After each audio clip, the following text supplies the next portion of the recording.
Is there, would you recommend with the stem cell research, is there any benefit to banking cord blood for this work? Yeah, well, so cord blood is I think could be useful for the other approach I showed earlier. That's the lentiviral gene therapy, because these are bone marrow stem cells, and these are muscle stem cells, so these are really different. Yeah. Is there another question? I see a hand over there. With the ATGAA-AT2221 and the ASO treatment, will it still be effective clearing out the autophagic buildup for kids who have already had Pompe for 6-7 years or so, if it does come, or is it only effective if you do it right away? In your opinion. So will it clear if you treat later as opposed to, really early? The new enzyme. Yeah, we haven't tried in really old, like 9, 10 months old, but it's almost hopeless at that time. In very old, like 1-year-old mice, it's hopeless. Any drug, to take any drug, whatever, with whatever targeting, so you will not reverse it, because when muscle is completely destroyed, there is no chance for it to repair. Because you see, especially looking at the single muscle fibers, you see that the muscle structure is completely gone. The only thing you see is the plasma membrane, and it's still preserved. You would think that if you damage this, maybe satellite cells would start regenerating, but the plasma is preserved, and the satellite cells still, and nuclei are there. But there is no muscle structure, no myosin.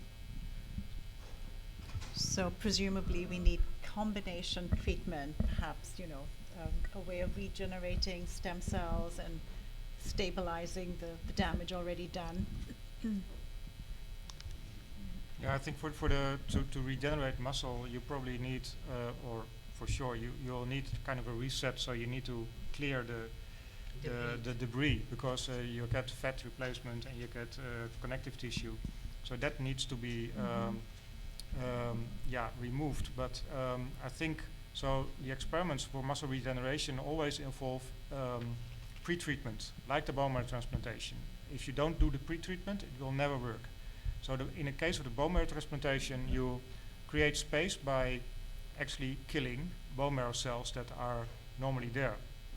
In the case of muscle, if you do a pre-treatment, what I said, it's a war zone. You really create a momentum where you, in this case, also should remove then the fat and the other trouble that's there.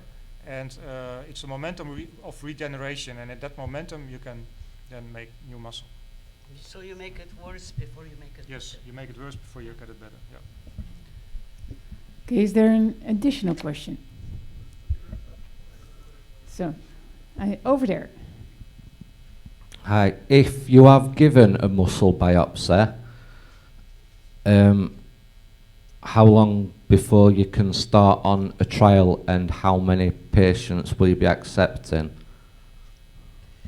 So if you've had a muscle biopsy, how soon can you start a trial? And is that the question? Yes. Is that the question for Pim Pineapple? What exactly would you like to know? What type of therapy would you like to address? For the muscle regeneration. For the muscle regeneration, we're not talking about a trial yet, because we really have to do more preclinical work. So this is just the first steps, but it's too soon for a clinical trial. Yeah. Is there? I saw another question somewhere over there. Is it there? There is another question on the left, Thomas. Yeah.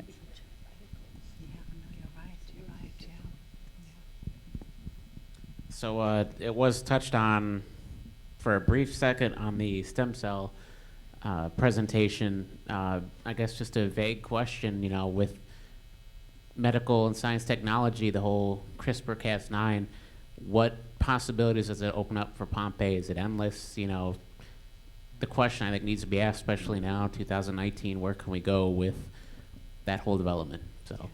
Yeah, good question. Because indeed, it's entering the field, and it hasn't really been discussed at this conference. But of course, there are a lot of things ongoing in already in clinical trials. So I think this technology is extremely exciting, and we are also working on it in the lab. There are several forms of gene editing. Don't forget that, with each have their pros and cons. In my opinion, you have to be still careful, and you can do it. The two basic forms are actually to take a cell outside the body, to do to apply gene editing, and then to put the cell back.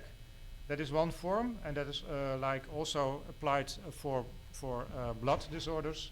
And you could also do it as we have now done. Also, do it for muscle stem cells. The other approach is that you will apply gene editing in vivo, as you call it. It means that you inject the whole machinery for gene editing into a human. There, you have to realize that what you're actually doing with gene editing is to cut your DNA. And then your body has to repair the DNA. And by providing something for repair, it will do the repair.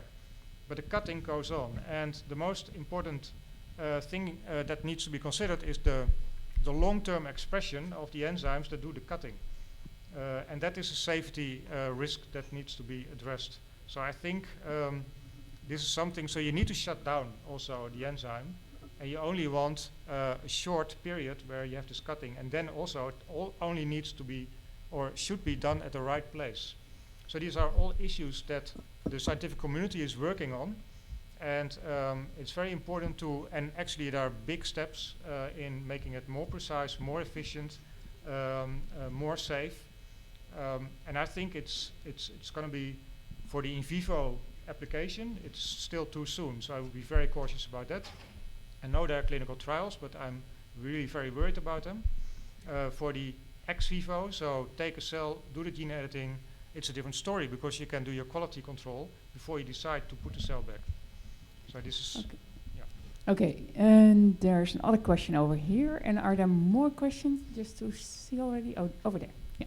Okay, so my question is for Dr. Kimonis. Glycogen is required for the normal energy of the muscle functioning. Like when muscle they function they need a glycogen for quick energy requirement. So you are talking about to inhibit the glycogen synthesis with antisense technology. So you are talking about this whole inhibition of the glycogen, which is most of them is there in the cytoplasm. Only the fraction is going inside the lysosome, which creates the disease. So how you define that inhibiting the glycogen synthesis in whole cellular level is going to affect the normal muscle functioning?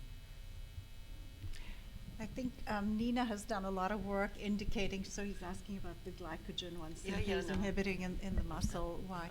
So I mean, she's shown that it actually isn't damaging the organism, you know, the mice or the cells. So it appears not to be harmful.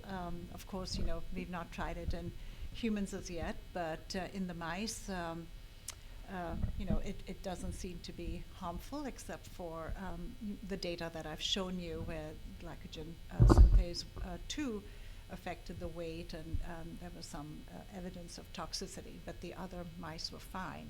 Do you want to add to that, Nina? Yeah, you don't want it to 0, because this is glycogenosis type 0, but if it is low, it's fine. Do you think that you also need enzyme replacement therapy? If you Yes. I mean, you need enzyme replacement therapy as well. Yeah, because you're not. It's going to make it better, but it's not going to be a fix, because that enzyme is still deficient in the cells, the muscle cells. Cardiac is important. Okay, there was another question over there. Cardiac. Do you want say to that? respond, Nina, to this question? Do you want to add something? No? No. Okay. Then there is another question over there. I just wanted to know if you thought ASO treatment would have any beneficial effect once you get into clinical trials with established Pompe patients, let's say adults who've been living with it for 40 years, or children and stuff like that, or would it just be no clearance whatsoever? So And I ASOs understand can, it's damaged yeah, so already. ASOs can be used to target many different aspects of Pompe disease, and Dr. Pineapple has already presented some data where he targeted that common splice mutation and has shown improvement. And you know what I presented was just a different way of targeting. It's a substrate inhibition. It's not a treatment. You know what Dr. Pineapple is doing is a treatment. He's hopefully going to fix that mutation.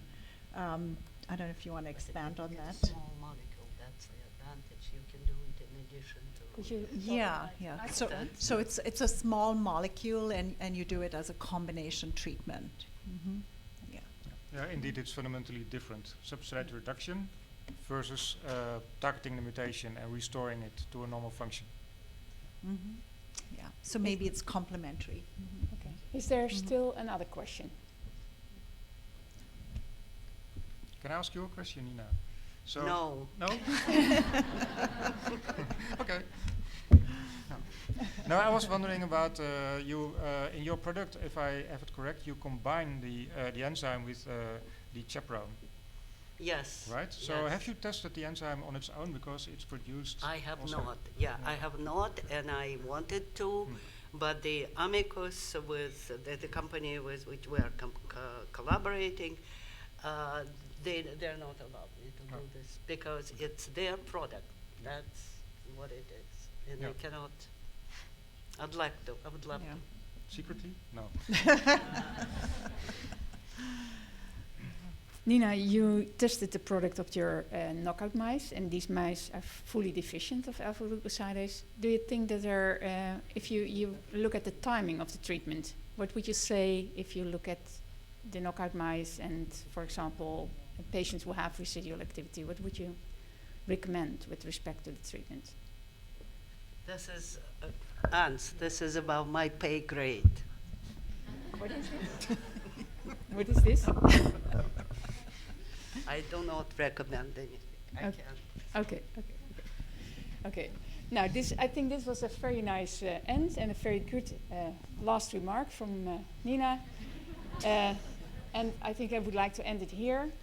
First of all, I think, are you going to say something, Arnold? Maybe it depends what you do. Now, at least, Always something to yeah. tell, you know. yeah, at least what I would say from my point of view, first of all, I would like to thank all the speakers, of course, and a big applause for the very nice presentations. And further, I would like to thank the Family House very much for this tremendous meeting. Tiffany, I'm really unbelievable how you have organized this. When I saw the program, I thought this is really going to be quite a job to be on time, but see what happens.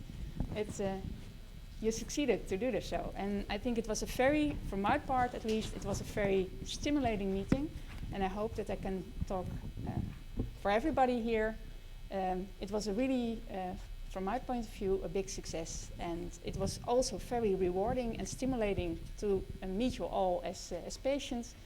It also reminds me why we are doing the job and why we still should continue, and there's still work to do. But there are also quite a lot of new options ahead of us, and I think we need to go quickly back to work and work for you to get a better treatment.